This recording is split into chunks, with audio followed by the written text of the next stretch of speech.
Oh shoot, got the wrong shirt on. Shazam! There we go.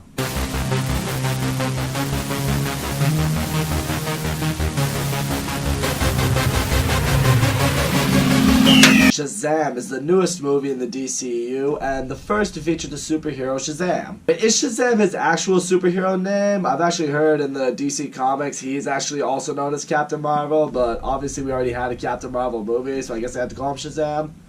I don't know, I really don't know much about this hero. I was really looking forward to this movie. I feel like the DCEU has finally figured out what it's best at, and I think that's standalone movies and not trying to be like the next MCU. When I saw the trailer for Shazam, it looked awesome. It obviously clearly looked like it was going for a very different tone than a lot of DC movies. It was trying to be more funny, a little more lighthearted. It looked like a superhero version of Big, and that's what I was hoping for going into it. After watching Shazam, I can't say this is absolutely like a superhero version of Big, and it continues the DCU's hot streak. So Shazam revolves around this young kid named Billy Batson. He's a foster kid who runs between all these different homes because he doesn't want to be in a foster home. He wants to take care of himself.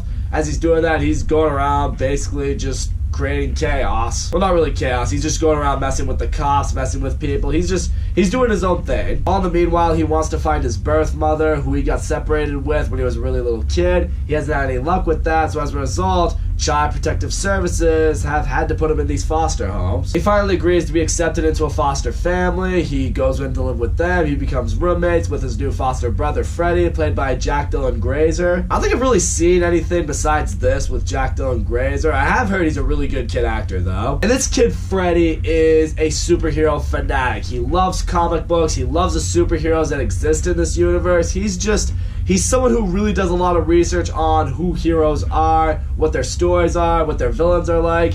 He pretty much knows everything. And one day, Freddy's getting picked on at school by a couple of these asshole students. You know, Billy comes in, defends him, starts kicking these guys' ass. They chase after him into a subway. He gets away from them. But it's as he's on the subway, it gets magically transported to this different world where he is summoned by this wizard. And the wizard explains to Billy Batson, it's like, my goal is to find a champion, someone to give my powers to, basically someone to become my heir. In order for someone to become my heir, though, my goal has always been to find someone who is pure of heart. So he had to make a change of plans in light of what happened with another kid he tried to recruit, Thaddeus Savannah. He tried to recruit Thaddeus Savannah when he was around Billy Batson's age, but he had to make sure he was pure of heart, so he tempted him with this power and this orb. Fortunately, this kid let the 7 deadly sin statues that were in this lair corrupt him inside and made him go for the power, which had, you know, this wizard like, alright, you're not worthy, I'm sending you back into the world where you're gonna deal with your asshole brother and your asshole dad. This would then eventually lead to his dad getting into a horrible car accident that left him paralyzed, and now Thaddeus Savannah, who's much older, now played by Mark Strong,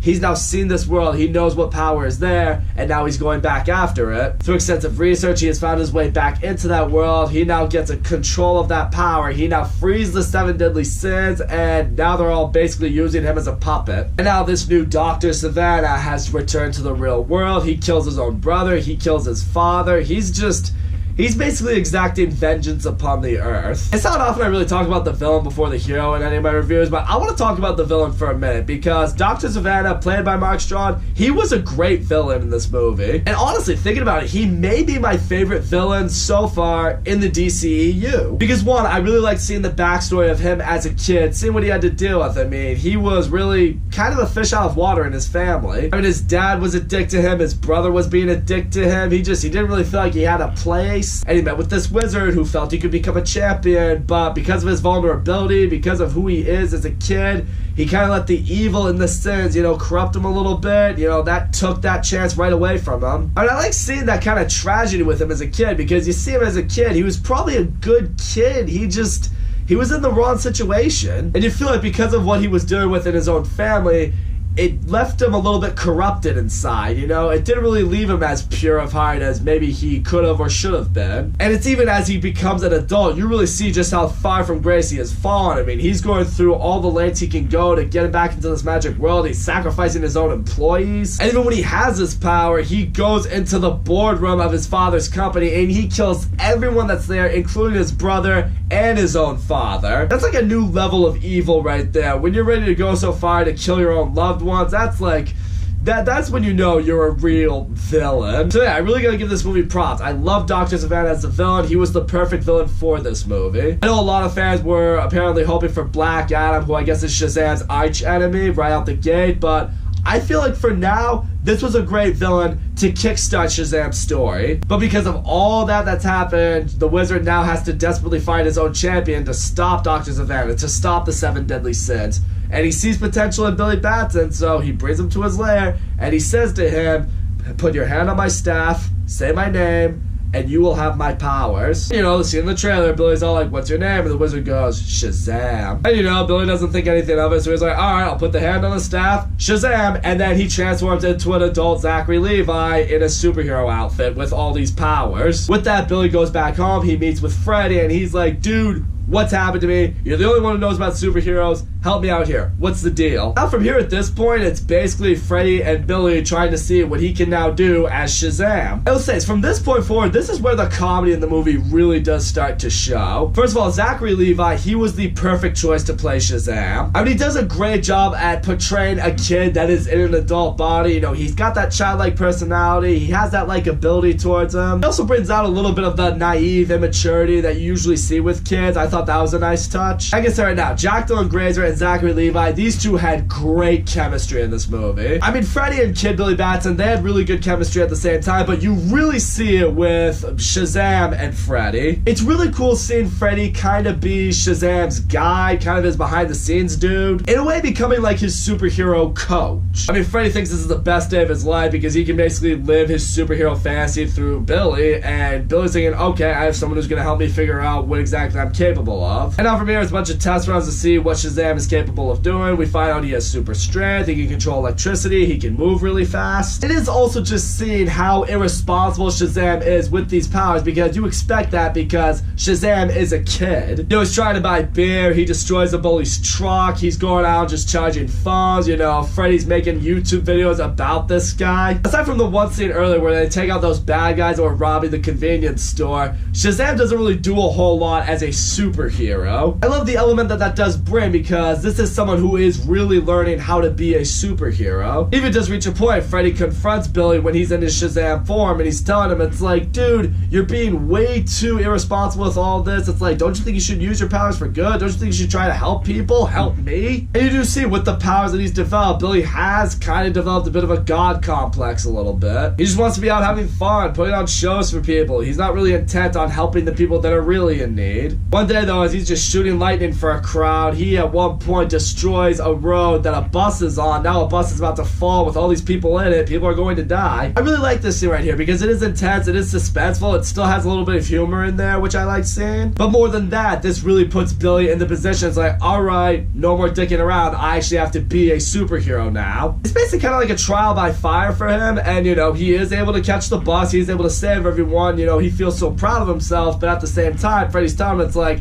they were in that position because of you. So you feel like it is right here. He's starting to see what he's capable of doing to save people, but he's also seeing the powers he has that can put people in harm's way. And speaking of putting people in harm's way, Dr. Savannah has been trying to find Shazam because he knows that's the one person who can defeat him. He's like, I gotta take this guy down. Unfortunately for him though, all Billy has to do is say Shazam and he'll just turn back into a kid and then he can't find him. But when he sees on the news that apparently Shazam knows Freddy, he saw the two of them talking. He's like, oh, so he knows that kid. Well, I'm just gonna get that kid and then we'll go from there. We do finally get a confrontation between Dr. Savannah and Shazam, and Shazam's like, oh, so you're a bad guy, whatever, I'll beat your ass. Unfortunately, the polar opposite happens because now Shazam has finally met someone who is of his equal. And again, because Billy doesn't have a whole lot of experience of being a superhero, you know, he doesn't really know how to fight this guy. He doesn't know exactly what to do. At this point, you know, he's just trying to escape him. He's like, yeah, fuck this shit. I'm not ready. I'm gonna turn and run. There's one little Easter egg that I really loved. It's not really an Easter egg. Maybe it is an Easter egg. I don't know. I don't really know what the clear definition of an Easter egg is, but there's one point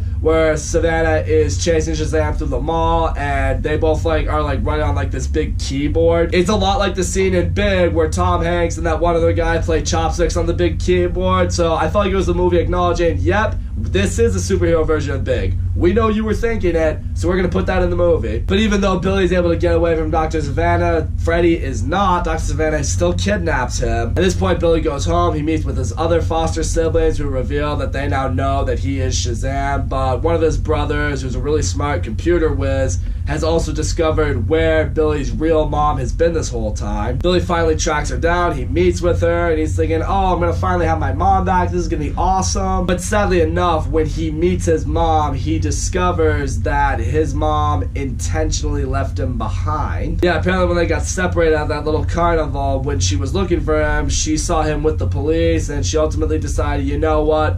They'll find someone better capable of taking care of him. I'm not able to do that right now. I'm too young. I'm not ready for this. So she abandoned him. It's even still in this moment, Billy has finally seen his mom again. And, you would think his mom would have maybe a happier reaction. She would at least maybe be a little apologetic about it. And really what's kind of shitty for him is she doesn't care. She basically just looks at him. She's like, yeah, I didn't want you. I kind of have to be at work. Can you go? You just see the look on Billy's face, man. He's devastated. It's like he's been looking for his mom basically his whole life, and he finally finds her, and she wants nothing to do with him. It was a really, really emotional, really effective moment in the movie. I was just like, holy shit.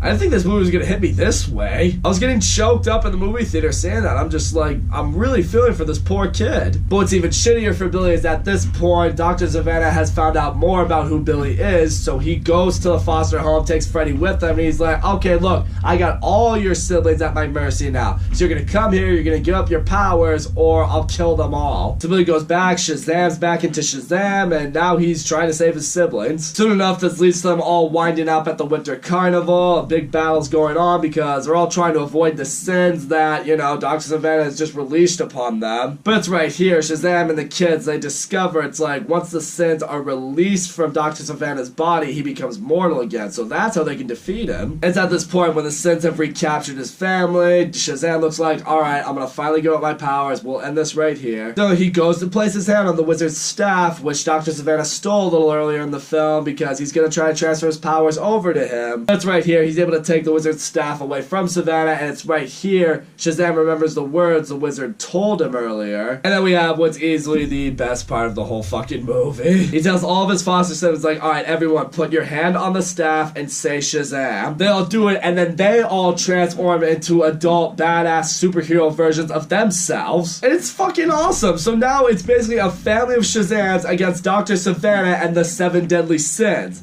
It's fucking great! It's really great seeing the personalities of all these kids in these adult bodies and their reactions to having superpowers. You feel like Freddy's the most satisfied in this moment because, he's always been the most obsessed with superheroes, and yeah, now he finally is one. And so, the other siblings are doing battles with the sins that have exited Dr. Savannah's body. They've been able to defeat them. Now it's down to Shazam versus Dr. Savannah. And this battle between them is awesome because Shazam has finally mastered his abilities. He knows how to fly now. He's more of a match for him at this point. He's ready for him. It's in this battle, Shazam is finally able to defeat the last sin that remained in Dr. Savannah, which was the envy sin. Defeats that. He removes the eye from Dr. Savannah that had allowed him to control the sins, or rather allowed the sins to use him as a host. With that, the sins are now transported back into that rock lair place where Billy originally got his powers. They're put back in their statue forms. All the kids are like, holy shit, we have a secret lair now. This is what we've needed as superheroes. Billy has finally accepted the foster family as his real family. He also looks at Freddy, he's like, I owe you one for helping me. So the next day at school, he fulfills his promise to Freddy that Shazam would come and eat lunch with him. Except when he does it, he's like, oh, by the way, I also brought a friend with me. And the friend who comes to join them is Superman. That was pretty cool to see Superman, except you don't really fully see Superman. You just see like this part. You don't see his face because, Henry Cavill's not a part of this anymore. We do get a couple of post-credit scenes. What I'm going to talk about, though, is the mid-credit scene. We see Dr. Savannah in prison. He's gone crazy. And it's here. He meets with this caterpillar supervillain who's known as Mr. Mind, saying, oh, I can get you out of here. We can do great things together. Which also surprised me a little bit. I thought it would be a hit for Black Adam, but, I guess not. Maybe they're still saving him for other movies. I don't know. I'm just saying, everyone's told me that Black Adam should make an appearance in these Shazam movies soon. The question will just be when. So all in all, Shazam was such a great movie. Zachary Levi was the perfect choice to play Shazam. I really love the chemistry that Zachary Levi and Jack Dylan Grazer had in this movie together. This movie was funny as hell. I was laughing a lot during this movie. The movie has some emotional feels to it. I was surprised at how it affected me that way. I've seen this take on this kid who transforms into an adult and gains all these powers, and you know, how he acts for the longest time and then eventually learns to become a real superhero. Mark Strong as Thaddeus Savannah I thought was the perfect villain for this type of movie. I liked seeing him as a damaged character and how it eventually led to becoming this horrible villain. Well, he was a great villain. He was just a horrible person, and that's what made him a horrible villain. You know what I meant. All the other foster kids did a really good job in this movie, especially that little girl. That girl cracked me up the whole time. Typical little sister who wants to be involved with her big brothers and what's going on with them, and eventually she finds out, so she has to keep it secret, but little girls are horrible at keeping secrets. I really loved seeing the family element that this story really is ultimately going for. I really felt they hit home with that. The action was great. I really appreciated the lighthearted tone that this movie went for. In the end, Shazam has really given me further confidence that the DCEU has finally realized it doesn't have to be the MCU, it just has to be itself. It just has to roll with making these really good standalone movies. I think they've finally seen that, and now we're hopefully in line for a lot of great DC movies coming forward. That's all I gotta say, guys. Thank you so much for watching my video. Don't forget to leave a comment, like, subscribe, and I will see you all next time.